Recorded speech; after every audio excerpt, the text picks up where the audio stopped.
Hi guys, PJ here. Today I'm going to be showing you how to hardwire a dash cam on a Mercedes B-Class. This is a 2021 model, so off the top of my head I think that's sort of 2018 onwards. Correct me if I'm wrong on that one, I will double check and put that in the search below.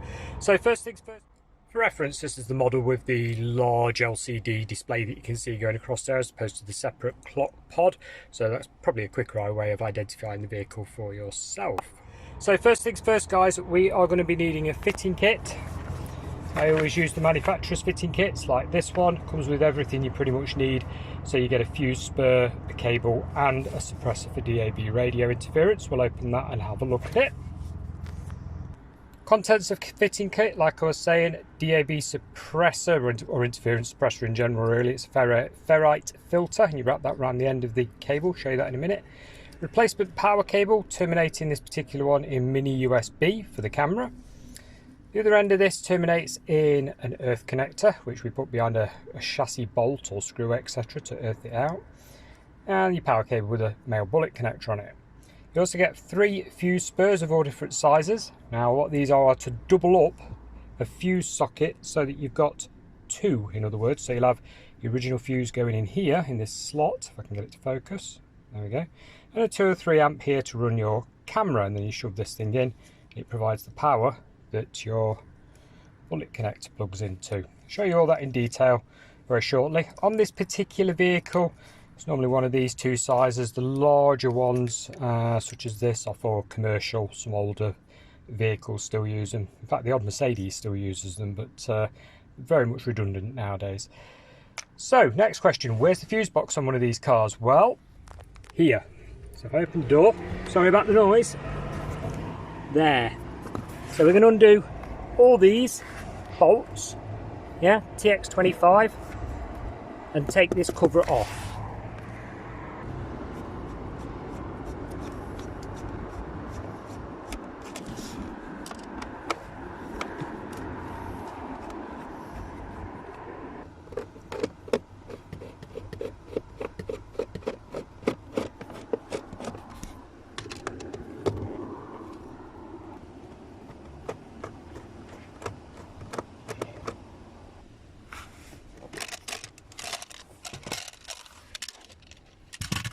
There we go, we have access. Next thing, we're going to need to run the power cable so that it basically comes through and into this area.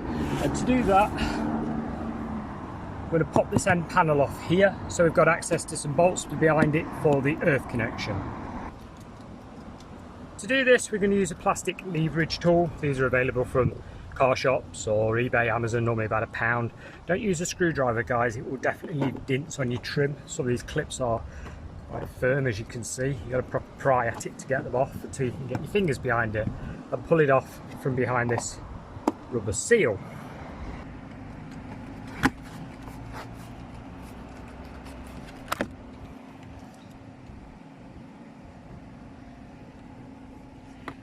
This gives access to a couple of bolts. You can remove any of these 2, you know, maybe the bottom one here, and use that as your earthing connection. So that's 13mm bolt, we're going to take that out now.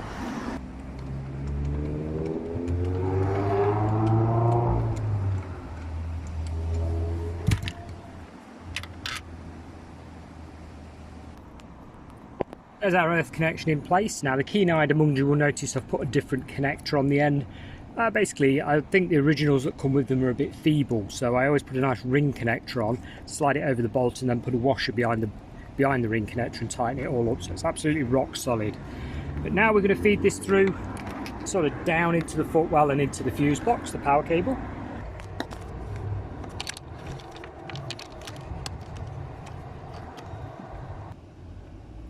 Okay, for this part you're going to need a multimeter or a test probe screwdriver. With our multimeter you can test which fuses are live, like so. Now we don't want one that's live all the time like this, we need one like this.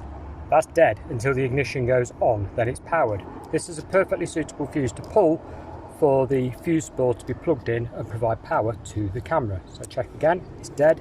All the others look alive. This one does power with the ignition on. I've just popped the ignition on and it's powering up nicely. So with the ignition off, we're now going to pull this fuse and use the fuse spur.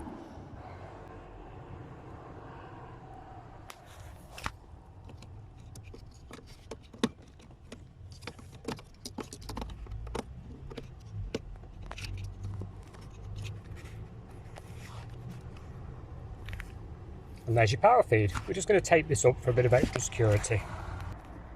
Next up, we're going to put our Ferrite filter on. You basically click it open, run the cable through it, wrap it around the back of it, and then run it through it again and snap the whole thing shut.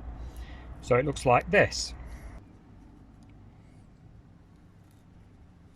Now we've got to get this up to where the interior mirror of the vehicle is. Now what we're going to do is run that up the A-pillar just behind the plastic trim and pop it behind the airbag, the curtain airbag. So we'll do that now.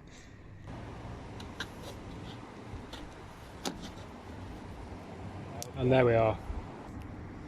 All cabling nice and tidied up. We've bundled it together, popped it behind the dashboard there. There we go. With your camera all mounted and in position, plugged in, it's now time to give it a quick test before you pop your trims back on the end of the dash. So let's turn the ignition on. Little blue light. There we go, we're powered. And off again. There we go. And off. So guys, all I've done there is run the cable across the top of the headline, and it's very flexy. Look, you can pull it down to put your cable. Like I say, don't forget to pop it behind the pillar airbag that's down here. It showed me putting my fingers behind it earlier. There was no audio there because it's trouble to hold the camera and also get the recording done, but pull the airbag forward a little tiny bit, put your cable behind it, and up and round you go. Nice and easy. And that is how you fit a dash cam in one of these vehicles. Thanks for watching. Bye for now.